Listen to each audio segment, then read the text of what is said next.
As a misogynist, it pains me to admit that I recently watched the anime My Happy Marriage and found myself enjoying a series with a woman in the leading role.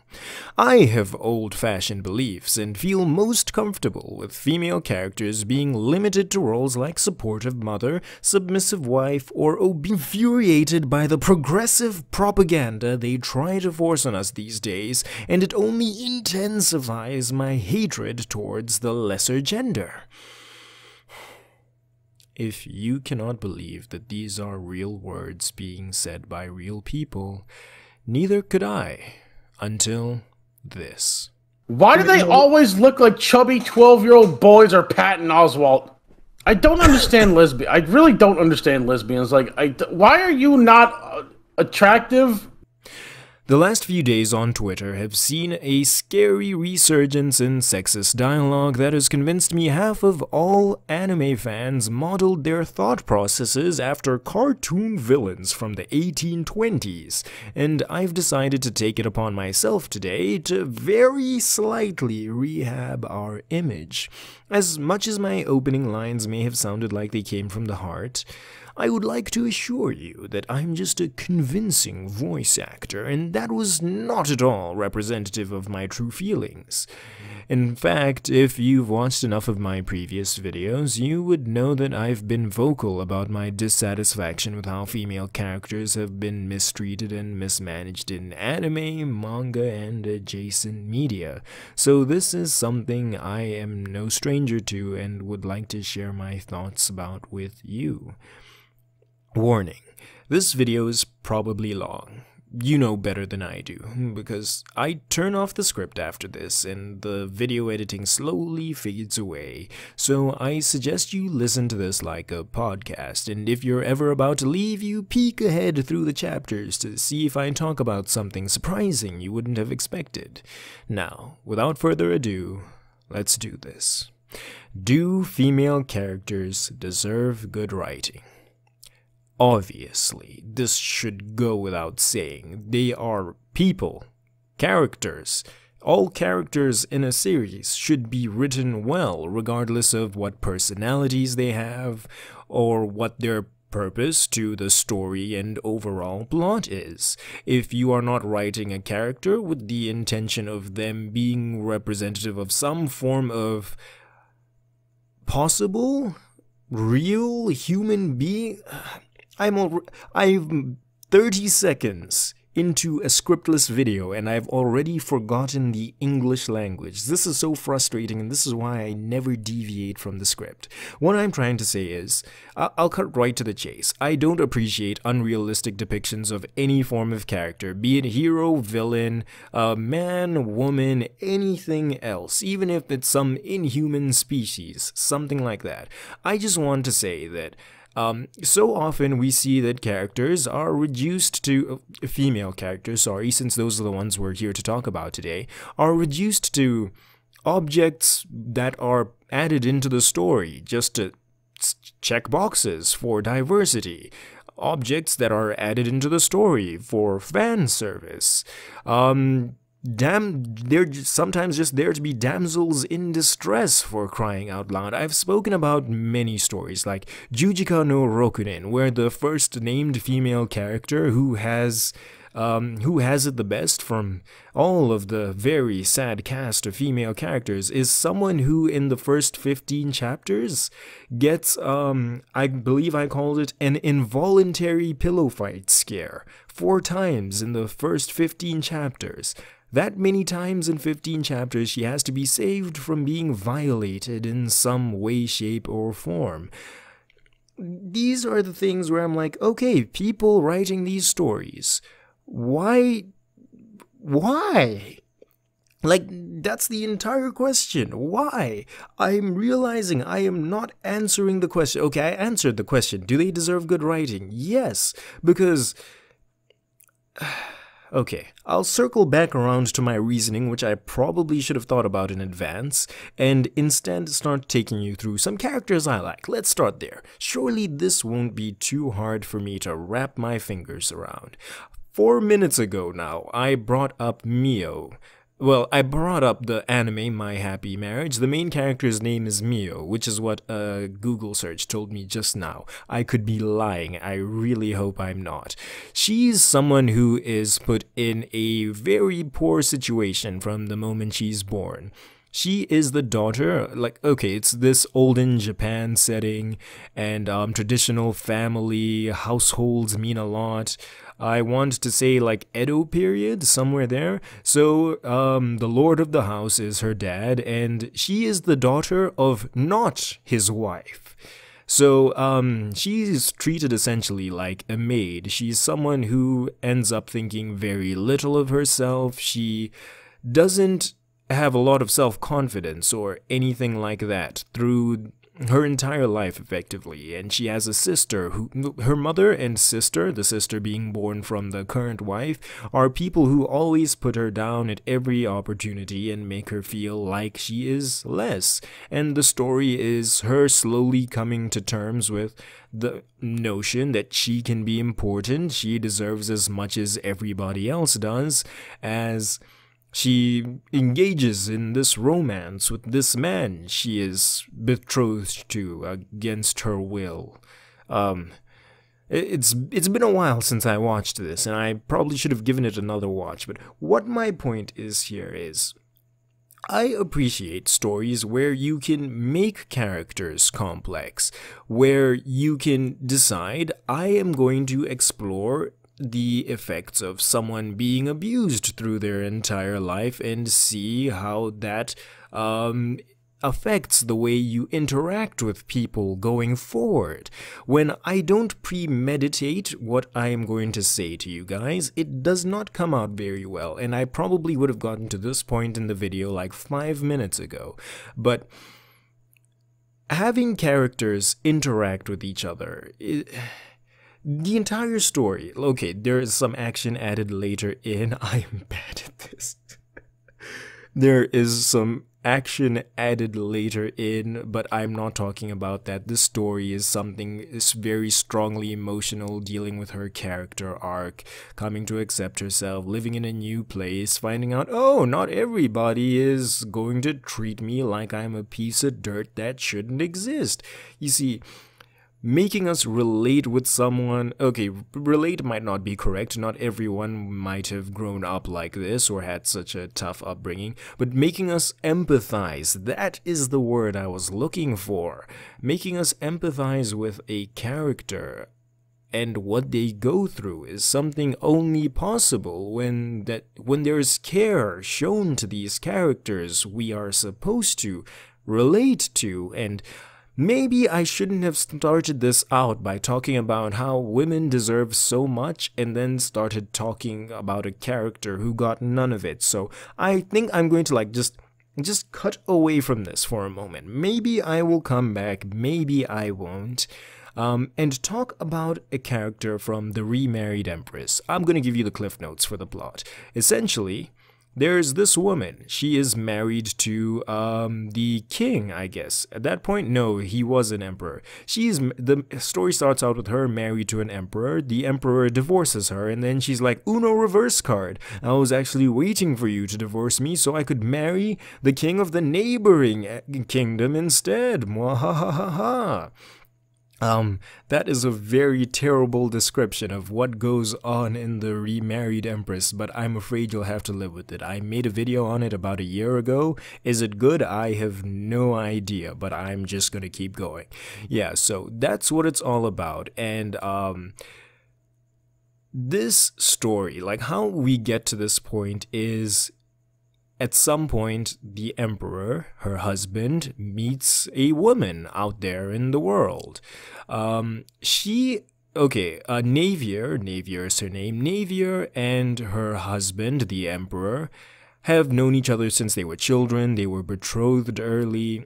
They were friendly, and eventually when the marriage came along, they didn't really oppose it. They weren't like lovebirds, oh, we're obsessed with each other, but they didn't mind each other, and they're like, this is cool, let's go ahead and do this, I don't care.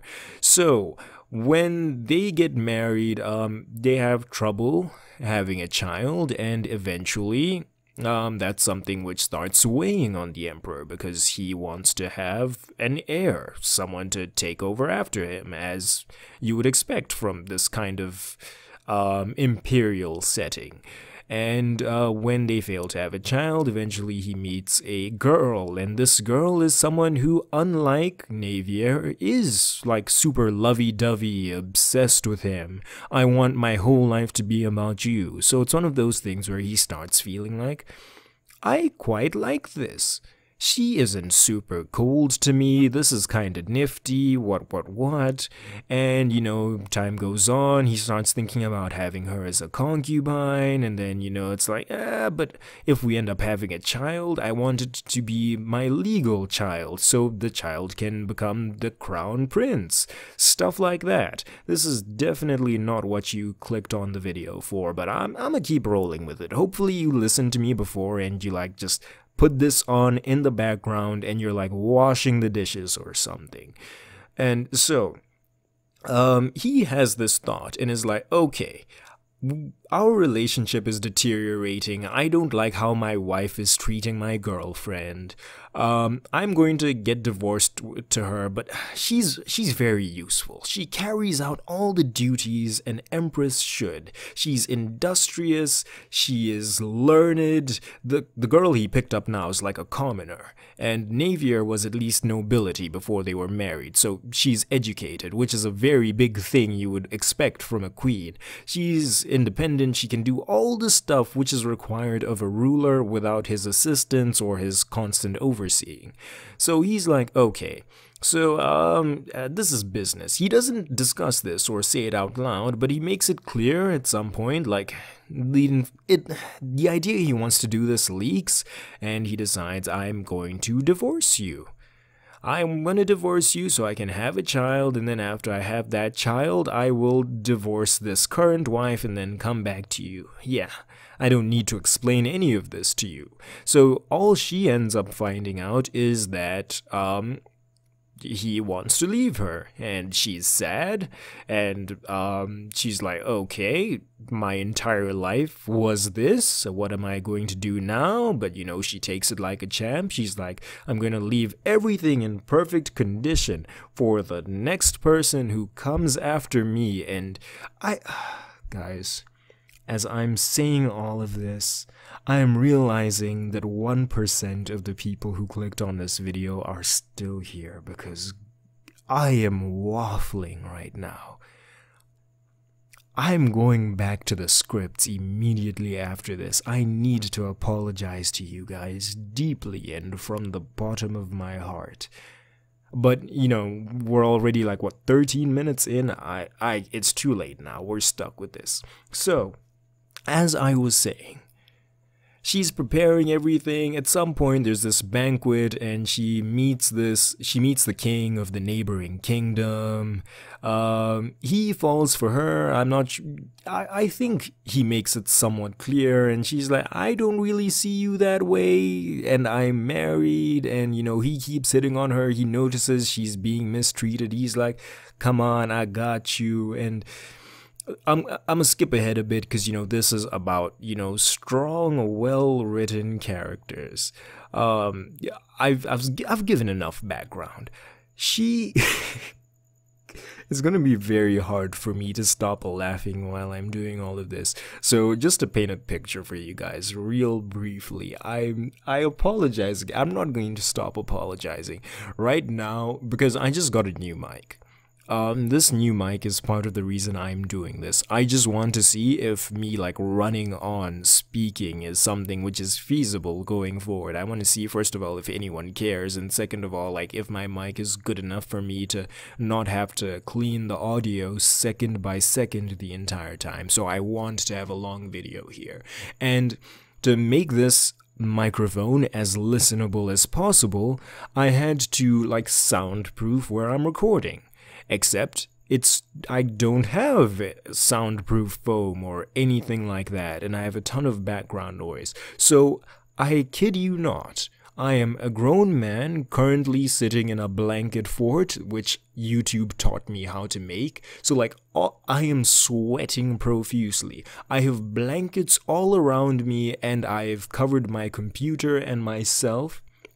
I have taped computer power cables I was not using onto my walls so they can hold these blankets above me in this one corner of the room, and if anyone walks in here, I am certain I will be sent directly into a mental institution. So that is contributing to me not being able to hold any coherent thoughts at once. I am going on tangents like this is an episode of the Trash Taste podcast, but you know what? I don't usually have personality in my videos. Today is an exception. Don't expect it again though, because I'm going to be heartbroken when this video gets 75 views. Now, as I was saying before... Yeah, this title is a lie. I'm just talking. You know what? Let's forget. Do female characters deserve good writing? That's something so obvious that I don't feel like I should have to address why. Every character should be written well. I said that. So now I'm just talking about some female leads that I like. That's what it is now. So Navier, someone I find very fascinating. She's someone who's able to divorce emotion from what she is doing. Like from the tasks at hand, from what is of the utmost importance. That is what I was trying to get to. So the previous female character I was talking about, Mio from My Happy Marriage, she is someone who, well, what was I saying? I already forgot. She's someone who is like broken inside and needs to be repaired. And she makes for an interesting and fascinating story because we come to figure out how she became that way. And Navier, as I'm saying now, I wanted something a bit differently to show that, you know, it's not, there are all sorts of ways this can be done. It's not about the personality which they have for a story to be interesting. You know, it's all about making the characters themselves, like, contribute to a story being engaging and entertaining, and seeing how she, like, she thinks about the humiliation she will endure, because once you've been married to the king, to the emperor, once you are divorced for whatever reason, you do not remarry. It's just one of those things which doesn't happen. One, it would be, well, no noble in the entire empire will be like, ah, yes, I want the emperor's ex-wife. I think he'll quite enjoy seeing his former woman with me when I show up at all of the balls and galas. You see, stuff like that, you know, the politics, you probably know better than me. I don't know who's watching right now. Yeah, those politics, those are the things which, make it unusual for you to be remarried. So she's thinking about how she'll probably have to go back to her parents' place and just, like, sit there for the rest of her life and just do nothing. That's the end of everything she spent her life preparing for. And the way she, like, thinks about it rationally and says to herself, well, this isn't the fault of the citizens of the empire. They still deserve to be taken care of. They still deserve to have everything put in place for them, all well and good. Like, that's something which I find to be amazing. And seeing people put themselves and their own personal feelings aside, regardless of whatever type of character it is something I always admire, and that contributes to my enjoyment of the story and makes it more satisfying when she ends up remarrying the king of the neighboring kingdom. Because it's the kind of thing where it's like, okay, my services are required elsewhere. Of course, the king does have romantic affection for her and feelings for her, but it's not the kind of thing where just because she's a woman and she's beautiful, she's like, oh, I need a new husband. There's nothing left for me here. I'll have to go back to I'm trying to think of something insulting. I'm going to have to go back to only having 4 meals a day, and all my dinner parties every month will be cut in half, and my palace is only a quarter of the size. It's not the kind of thing where those are the struggles she will endure. It's career satisfaction, which she would be saying goodbye to. And that's a take which, female characters are not often given in any of these anime or manga, and I'm just trying to say I appreciate it. I don't talk about webtoons enough these days. It's been a lot of One Piece because people click on the One Piece, so I'm just trying to throw this out there at you. What did I even just say? She wants a job, she sees the job is gone, and she gets another job. I think that's what I'm saying. Oh my, this is definitely the last time I go off script. Yeah, this is not working out well at all. In all honesty, I'm just surprised I've been able to speak this fast, and I've reduced the number of hesitation fillers where I'm like, yeah. It's probably just because I'm repeating myself a lot while I think, but this is feasible in the future, I guess. No, it's not. I should start a live stream. Okay, next woman. We've talked about the industrious kind of well-written female character. Regardless of whatever you want to say about the story and its pacing, I'm just here for the characters themselves. Let's see. What about someone who's carefree? Do I have anyone carefree off the top of my head? Okay, it's usually overdone and they end up being portrayed as airheaded, so maybe I don't want to start crossing that line quite yet. You know what? No, I have an unordinary video which people, digged. I was gonna start talking about the girl, Seraphina. I hope that's her name. I could have just embarrassed myself right now. I haven't read it in over a year, but that probably won't work out too well. So let's see. We're going down the line. I guess let's talk about some characters people don't like, because that's another thing which was going around recently. There was a poll for the most hated characters of all time, and people were talking about how the women on that list have been placed there unfairly. The gist of it was... What was the gist of it? Man, I really am an airhead. Okay, yeah, the gist of it, I spaced out, I'm sorry. I've been talking for 20 minutes straight, no cuts. I was bound to have that one moment where my brain just turns off and is like, give me a second, I need to catch my breath. So the whole thing was, characters who had done things which were truly detestable were below characters who were acting under the...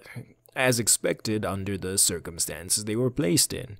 The main examples of these were Shao Tucker from, what is that anime called? Full Metal Alchemist? Yeah, that one. Shao Tucker being below Skylar White from Breaking Bad. So let's talk about that. Why people don't like some characters, and start talking about the differences between poorly written characters and characters that are just unlikable. Because I think characters can be written just fine, and people won't will unfairly dislike just because of how they make you feel as a member of the audience, as someone watching. Because at the end of the day, television, anime, manga, it all comes down to, do you find it to be an enjoyable experience when you're consuming the media? Does it make you want to watch more? Do you feel engaged? Are there things you can relate to? All of that random stuff. And something I saw someone say pretty much describes the situation as best as you can. You see, when we come to learn that a character is an evil villain, a mass murderer, one who has the potential for a character arc that will lead to their redemption. How it usually goes is on screen they'll say, I've done this, I am unworthy, and the impression we get of them as viewers is that they are repentant. It's someone who regrets the actions that they have committed. But when we have characters who haven't done anything wrong and make it known to us that they feel wronged because of the situations they have been in, we don't get to see, witness, or experience the crimes the first character committed, but the second one we get to see the crime they are committing against us as the audience. We do not care if you give us a 3-sentence explanation about the war crimes you are guilty of. We do care if every 3 minutes you are whining about certain situations you have been placed in that are, okay, well, they suck for you, but get over it. Let's see. And yeah, as I said before, okay, I'll be honest, there's a part I just cut out now because it was 2 minutes of me making even less sense than I have so far. But I believe I brought up that Skylar White and Shao Tucker were the people we were talking about. Full disclosure, I only watched like 3 seasons of Breaking Bad and don't remember much about anyone. This was a long time ago. But the entire argument was like, okay, her crime was being pregnant and be stressed because her husband was a drug dealer. Meanwhile, the other one mixed his daughter and a dog together so he could get, like, what, research funding or something? It's been even longer since I saw that. And people were like, how can you hate the one who was tired, who was stressed over, well, the one who did wrong and bad? And, you know, it's all crimes against the audience. And what does this have to do with what I've been talking about? Female character. Okay. It was a female character who was the victim of this, and people were talking about how, oh, you hate women just because, and I want to say that, okay, I'll confess to being one of the people who does not like characters that whine, but I will also jump in to say that it doesn't matter what gender they are. Think Shinji from Neon Genesis Evangelion. That's a whiny character everybody hates. Well, the vast majority of people, because of all the time he would spend whining. And you see, that is something which is disliked independent of gender. And, you know, going back to criticizing female character writing, for some reason, in the vast majority of stories, authors will just decide, let's make that character a woman. For what reason, only the Lord knows. That's something which needs to change. And a very popular character, which is the recipient of hate for things like this, would be Sakura Haruno from Naruto. If we really start thinking about everything that she did in the beginning, you know, Sasuke fanboy, one of the things everyone, well, fans of Naruto hate her for is how they view her as useless.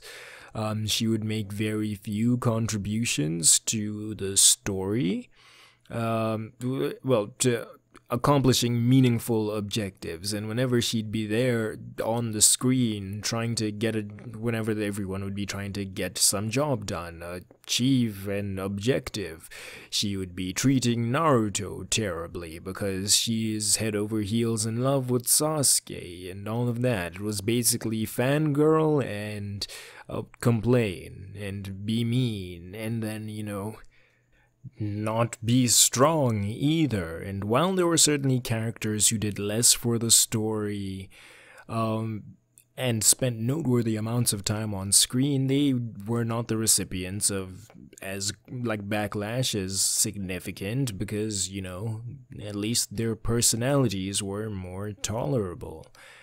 I'm just gonna change the subject now.